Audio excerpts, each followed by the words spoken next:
अल्हम्दुलिल्लाह अल्हम्दुलिल्लाहि वकफ़ा वस्सलातु वस्सलामु अला सय्यिदिल अंबिया अम्मा बाद अऊज़ु बिल्लाहि मिनश शैतानिर रजीम बिस्मिल्लाहिर रहमानिर रहीम हल अता अलल इंसानी हीनुम मिनद दहरि लम यकुन शैयम मज़कूरा।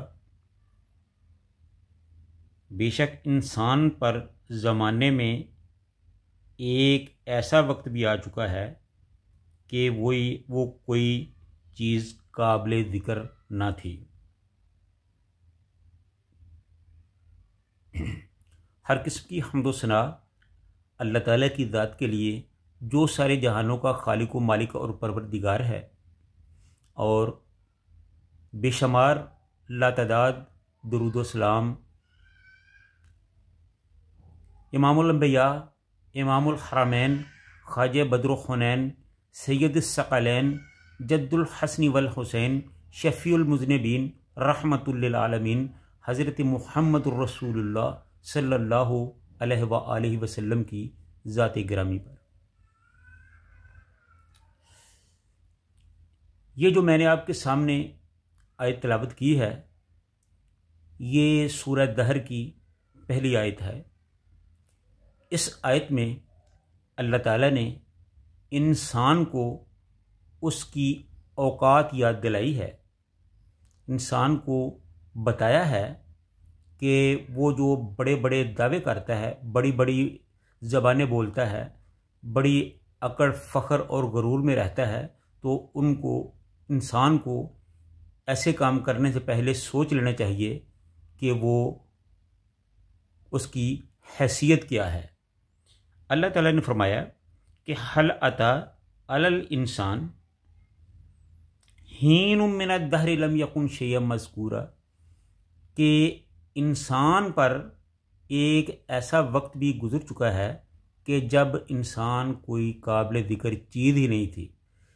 ऐसी चीज़ ही ना था, इंसान ऐसी चीज़ ही ना था जिसकी कोई ज़िक्र करता।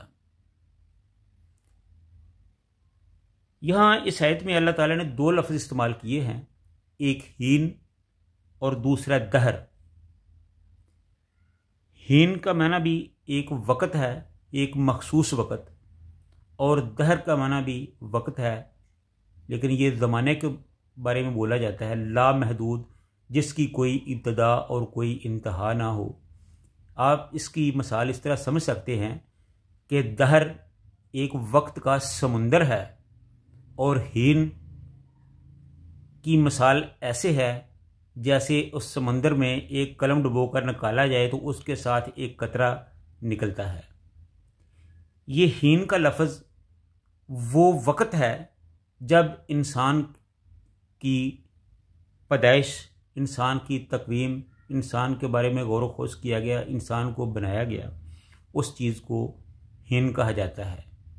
और इस हीन के से पहले इंसान पर एक ऐसा वक़्त था कि वो कोई काबिल ज़िक्र चीज़ ही ना था, क्योंकि उससे पहले इंसान का वजूद था ही नहीं।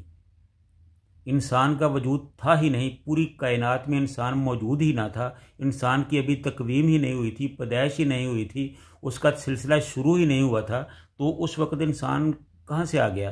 तो यही अल्लाह ताला ने एक बात याद दिलाई है इंसान को कि ये हीन जो है, ये वो वक़्त है जब इंसान इस ज़माने में कोई काबिल ज़िक्र चीज़ ही ना था। फिर ये जो दहर है, इस वक़्त से अल्लाह ताला ने इस थोड़े से वक़्त को, हीन को निकाला। उस वक्त में से इंसान के बारे में गौर व खोज किया, उसको बनाया, उसको पैदा किया, उसको कई मदारज में आगे बढ़ाया, जिसका इंशाल्लाह आइंदा दूसरी आयत में ज़िक्र किया जाएगा। तो इस तरह इंसान को पहले नुत्फ़ा की शक्ल में, फिर एक गोश्त के लोथड़े की सूरत में, फिर गोश्त पोश्त की सूरत में बनाया गया, फिर उसके बाद हड्डियों का ढांचा बनाया, फिर उसको शक्ल सूरत दी गई। इस तरह मुख्तलिफ मदारज तय करते हुए इंसान इस दुनिया में आया। तो अल्लाह ताला ने उसको यही याद दिलाया है कि ए इंसान, तू कुछ भी नहीं था, मैंने तुझे बनाया और इस तरह बनाया है। असल में इसकी भी एक इसका भी एक पस मंज़र है, और वो ये है कि इंसान शुरू ही से अल्लाह ताला की नाफरमानियाँ करता चला आया है। तो यहाँ भी चूँकि इंसान क़यामत को नहीं मान रहा था, आखिरत को नहीं मान रहा था, अल्लाह ताला के सामने अकड़ता था, फ़ख्र और गुरूर और तकब्बुर करता था, तो अल्लाह ताला ने उसको ये याद दिलाया है कि तू मेरे सामने ना बोल, तेरी क्या हैसियत है, जो मैं तुझे कहता हूँ उसको मान ले, अगर तू मान लेगा तो बच जाएगा, वरना तू अपने अंजाम को पहुँचेगा। तेरी क्या हैसियत है मेरे सामने, तू तो कुछ भी नहीं था, मैंने तुझे अपने हाथ से बनाया है, मैंने तुझे पहले अपने हाथ से बनाया, फिर उसके बाद तेरी रहनुमाई के लिए तुझे दोनों रास्ते बता दिए। व हदैनाहुन नजदैन, तुम्हें दोनों रास्ते भलाई और बुराई का रास्ता दिखा दिया कि ये अच्छा रास्ता है, इस पर चलेगा तो तू फ़ायदे में रहेगा, ये बुरा रास्ता है, इस पर चलेगा तो तू नुकसान में रहेगा। तो इस तरह अल्लाह ताला फरमाते हैं कि मैंने पहले इंसान को पैदा किया, उस वक्त पैदा किया जब इंसान का कोई वजूद ही नहीं था, वो कोई काबिल ज़िक्र चीज़ ही नहीं था। फिर जब उसको बना दिया तो फिर मैंने उसकी रहनुमाई के लिए उसको दोनों रास्ते भी बता दिए कि ये तेरे फ़ायदे के लिए है, ये तेरे नुकसान के लिए है। अब ये इंसान पर मुनहसर है कि ये कौन सा रास्ता इख्तियार करता है। तो अगर ये सिरात मुस्तकीम यानी कि जो अल्लाह ताला ने इसकी भलाई के लिए अम्बिया को भेजा और अम्बिया को शरीयत दे के भेजा, रास्ते बतला के भेजा, अम्बिया ने आके इंसान को बताया कि ये सिरात मुस्तकीम है, ये शैतान का रास्ता है, इस पर चलेगा तो तू जन्नत में जाएगा, इस पर चलेगा तो तू जहन्नम में जाएगा। ये सारी रहनुमाई अल्लाह ताला ने इंसान के लिए की, इंसान को बताया। अब ये इंसान पर मुनहसर है कि वो कौन सा रास्ता इख्तियार करता है। अगर वो अच्छा रास्ता इख्तियार करेगा तो फ़ायदे में रहेगा, अगर बुरा रास्ता इख्तियार करेगा तो वो नुकसान में रहेगा। तो अल्लाह ताला से दुआ है कि अल्लाह ताला हमें अपने दिए हुए निज़ाम हयात के मुतल्लिक़ अपनी ज़िंदगी को गुजारने की तौफ़ीक़ अता फ़रमाए। व आखिरु दावाना अनिल हम्दुलिल्लाहि रब्बिल आलमीन।